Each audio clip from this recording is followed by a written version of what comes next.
Politik kantor. Apa kalian takut dengar kata-kata itu? Politik kantor itu sebenarnya pasti ada di semua perusahaan. Nah, yang beda-beda itu kadarnya aja. Tapi kenyataannya pasti ada kok. Tapi, politik kantor itu bukan untuk dihindari, tapi juga bukan untuk diselami. Rata-rata yang kita harus lakukan adalah kita cuma perlu berstrategi agar politik kantor itu tidak merugikan kita. Nah, untuk teman-teman yang pintar, bahkan berstrategi pula supaya politik kantor itu menguntungkan kita.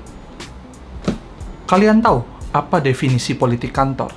Dilansir dari Corporate Finance Institute, politik kantor adalah aktivitas yang dilakukan oleh seorang individu atau sebuah kelompok untuk meningkatkan status serta mewujudkan agenda-agenda pribadi mereka. Dan terkadang, demi mendapatkan agenda pribadi tersebut, orang-orang ini rela untuk merugikan orang lain demi bisa mengambil keuntungan pribadi.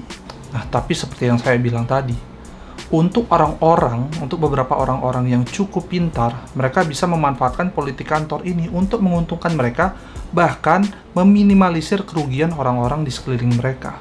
Nah, kali ini, gue akan share cara-cara untuk kita bisa survive di tengah politik kantor, dan juga bukan cuma survive, tapi kita bisa mengambil keuntungan dari politik-politik kantor tersebut. Sudah siap? Gua akan bahas satu persatu. Nomor 1, kelola mental agar tidak mudah baper. Makin tenang dan makin bisa kita menguasai diri, makin kita gampang tidak goyah dengan semua hal yang berhubungan dengan politik kantor. Itu kuncinya. Nomor 2, pelajari semua tokoh sentral beserta agenda-agenda pribadi mereka. Kalian belum tentu benar, bisa jadi kalian setengah menebak, tapi ini akan membuat kalian lebih aware dan lebih hati-hati. Nomor 3, hindari menjadi lone wolf, tapi kalian juga tidak harus memihak. Intinya bertemanlah sealami mungkin, karena tanpa supporter satupun, orang-orang seperti itu hanya akan menjadi makanan orang-orang yang memiliki agenda tadi. Jadi, tetap susun pertemanan kalian. Nomor 4, perkuat sekali skill kalian dan buat semua orang dari berbagai sisi membutuhkan kalian. Karena satu-satunya orang yang tidak dibuang atau tidak dihancurkan oleh mereka-mereka yang punya politik kantor adalah orang-orang yang punya skill dan mereka punya ketergantungan atas skill tersebut.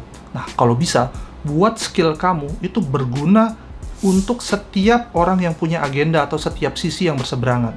Jadi, kalian tidak harus memilih, toh semua orang butuh kalian. Nomor 5, tingkatkan kemampuan negosiasi dan diplomasi. Bisa jadi kalian tidak mau tenggelam di politik kantor tersebut, tapi apabila politik kantor itu di depan mata, skill negosiasi dan diplomasi akan menyelamatkan kalian dari kondisi-kondisi yang tidak menguntungkan. Nomor 6, yang terakhir, fokus kepada tujuan dan pekerjaan kita. Dengan kita fokus terhadap tujuan dan pekerjaan kita, kita sedikit banyak masa bodoh dengan orang-orang yang punya agenda-agenda pribadi yang mungkin bertentangan dengan kita ataupun perusahaan. Jadi lebih baik kita fokus terhadap pekerjaan kita. Itu dia beberapa hal, tips dari gua agar kalian bukan cuma bisa survive, tapi bisa mengambil keuntungan di semua kondisi politik kantor yang ada. Jangan lupa, kalian tetap harus punya value agar kalian quote-unquote tidak harus terjebak di tengah-tengah politik kantor yang tidak penting.